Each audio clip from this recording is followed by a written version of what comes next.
दोस्तों ये है सत्यानाशी। ये सत्यानाशी का फूल है और ये सत्यानाशी का डोडा कांडा है। बूटी की पहचान पूरी होनी चाहिए। बूटी की पहचान पूरी होनी चाहिए। ये सत्यानाशी है और ये इसका फूल है, इसकी निशानी है।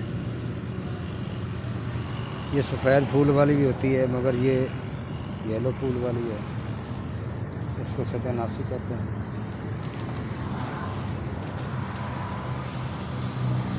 दोस्तों बूटी की पहचान पूरी होनी चाहिए। जब पहचान होगी तो वही काम हो सकता है।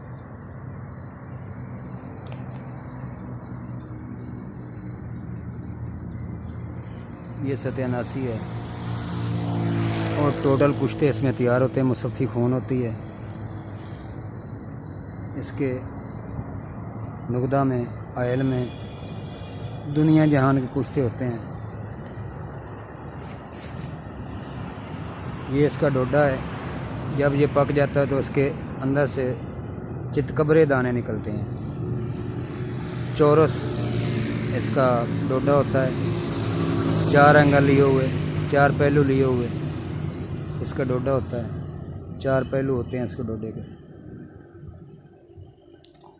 और जब ये पक जाता है तो इसके अंदर से सरसों के दानों की तरह के दाने निकलते हैं और चितकबरे होते हैं।